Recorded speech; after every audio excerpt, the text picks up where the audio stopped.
Are you looking for a surefire way to keep your recovery on track for the long haul? Well, in this episode, we'll share a little shampoo bottle wisdom that keeps us in line and moving forward.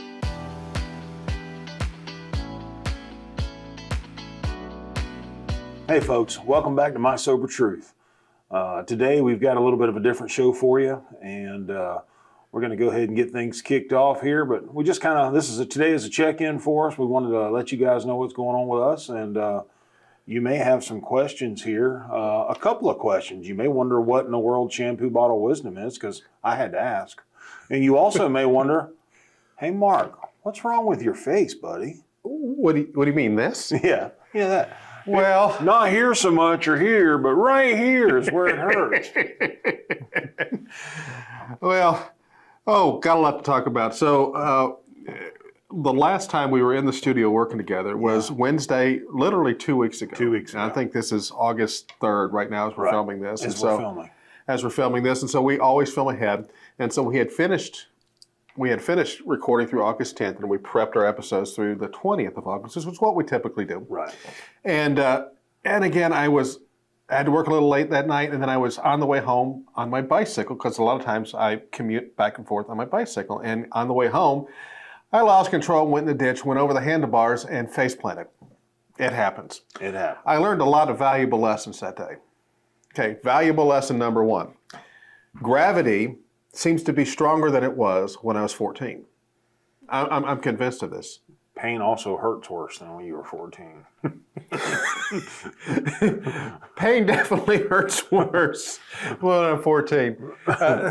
As bad as it looks, there's nothing broken. I sprained 2 wrists. This is 2 weeks later. My eye was swole shut, but doctors tell me I got about 6 weeks before this looks normal. I had to do this because I'd have got picked on over here. And am I right? Well, normal for you is, it's always a moving target. This is the brother that sent me a picture of Sloth from the Goonies when he saw my face. Exactly. He says, "You remind me of this guy." And so that's true brotherly love. I don't care who you are. Hi. But the funny thing is we talked about it for every episode up to this point, that recovery isn't just this little side journey that you take in life. Right. It is the restart of a brand new way of living. Exactly. And one of the things we have said over and over, that once you go through the 12 steps, you do them again. And so this is where that shampoo bottle wisdom kicks in. It's that rinse and repeat. You get to the end, you're a rinse and repeat. And by shampoo bottle wisdom, if you actually ever read how to shampoo your hair, just about everyone says do it twice.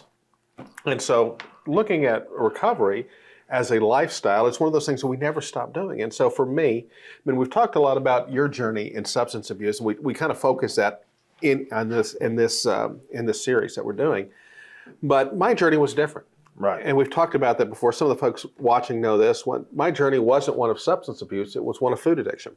And again, it's one that in some circles is more socially acceptable, but I had all the same triggers. Right. I had all the same habit patterns. I had people making excuses for me. I had people accommodating my needs and everything else. And then you get to this point that you hit 400 pounds. For me, that's what it was. And so that was my rock bottom. My rock bottom was a high number for me. And, a couple things happened. It was around the time of my dad's death, but he said something before he passed, and it stuck with me. And it become almost my rallying cry to get things right in that situation. And, he said, as he was in his last couple of weeks, he said, "Son, I'm not afraid of dying. I'm afraid about what I'm going to miss." And it caused me to stop and reflect on my life. We'd done through counseling training. My wife and I had helped lots of people, even dealing with addictions, while I'm sitting in the middle of a raging addiction, stuffing my face, filling that empty hole in my heart. And so, again, I'll share more of my story as the months progress, but the long and short of it is I went and got help. I went to a doctor, I saw help. I have an addiction that I can't quit cold turkey because I still have to eat every day. Right. So I had to learn how to manage the cravings, get my heart and mind right, admit that I didn't have power over this thing. I made this joke to the doctor the first time I went in. He goes, "Hey man, I've lost 400 pounds in life." And the guy's mouth hung up. I said, "Man, that's great." I said, No, it's been the same 40 pounds 10 times. We talk about this whole cycle of falling off the wagon. Well, I lived that for years. Exactly. And it wasn't until I went through and got bariatric surgery, which for me was my rehab. It was my time to set aside to get outside of those habit patterns that were killing me. and learn a new way of living. But that didn't solve the problem for me. Well, it didn't. And kind of going back to when you and I first met and we started talking, and, I shared that I was a recovering alcoholic, recovering addict. And we started talking about those things. We started having these deep conversations. And it was like a light was going off in your head as I was talking about all the things I had to overcome, with the help of God and a program and people and everything else. And a light was going off in your head at the same time. And I know you said through some reading of some recovery books, but also reading because of your training in ministry and in helping people with their problems, you already knew something of addiction. And so, but in my mind, it wasn't me. Yeah, it was somebody else, but that wasn't my problem. And we talked an awful lot about that early in our friendship, and that's kind of all that is kind of what's morphed into this. Right. So I guess we're doing this video today, and I don't know if you were done yet. Do you have anything else to talk about? A couple more things to talk about. So go ahead, because I want to get to that rinse and repeat thing. And so again, part of getting my mind right and having that realization that oh crap moment, I'm an addict. And again, it was easy for me to accept because I was on the other side of that recovery journey because I was already losing weight. I was already starting to develop the habits that I needed to get healthy in life. And, and I went from a high of right at 400 pounds to down to 215. Right. And did that in about a year. And, there's people going, gosh, yeah.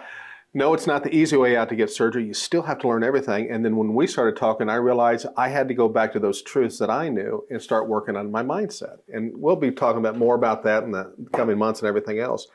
And so let's fast forward to a couple weeks ago. And so part of staying on track with my recovery and with my health issues is, I have to stand on the scale every once in a while. And, I don't panic when it's up 1 or 2, but I look at long-term trends. And if the trend starts edging up, it is. So I'm in a season of life that there's lots of changes happening. And so my old triggers used to be stress eating, and while me eating an extra piece of pie maybe won't make me lose my job or anything else, it is a slow decline for me. And so as I watched the scale, the average go up a little bit, I said, nope, it's time to reset. It's time to go back and do those things that kept me there, And so part of me riding my bike that day was, no, I could have driven my car, but I said, no, I need to do this. This is that habit that I need to sit there and do that.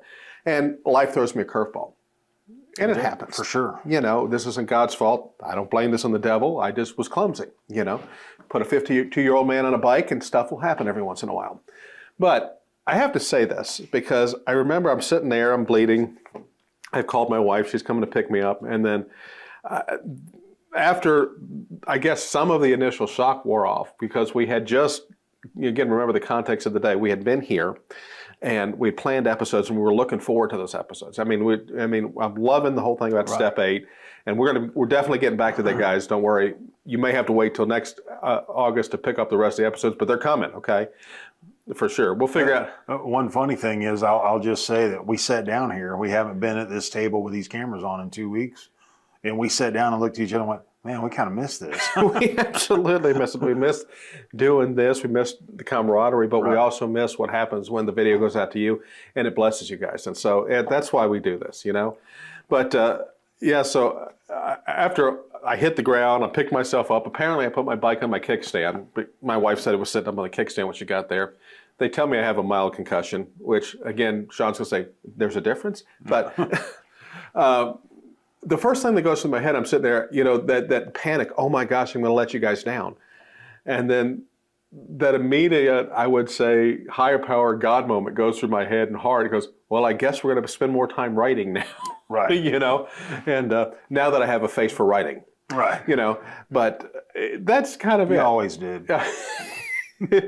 See, we don't lose anything here. Face for writing, face for radio. And we got it, right? And somehow you guys still watch us. And so we appreciate you guys. So guys, the bottom line is we wanted to share with you why you, after August 10th, you won't have new episodes of The Double Shot for a couple weeks. And we're looking at relaunching again October 1st. We're going to give my face about 6 weeks to heal. We're going to come back and start filming again. But in the meantime, keep watching our social feeds. We're going to be posting little shorts up, and we're going to be posting things on our Facebook feed, My Sober Truth Facebook page.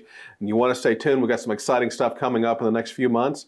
And again, We really appreciate you guys joining us on this journey. And again, thanks for watching as I tell my story and what happened to Mark's face. Well, now you know in that situation. So thanks in advance for your prayers and your well wishes. And we look forward to connecting back with you soon. God bless. And for My Sober Truth, I'm Mark. Hey, and I'm Sean, and here's hoping that today you stay drunk with success.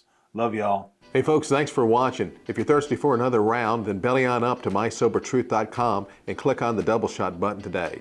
There you'll find the encouragement, inspiration, and support that'll help you stay clean, on track, and prospering in every area of your life. Take a moment to subscribe to this channel, and if you got a minute, stick around. Let's watch another video together.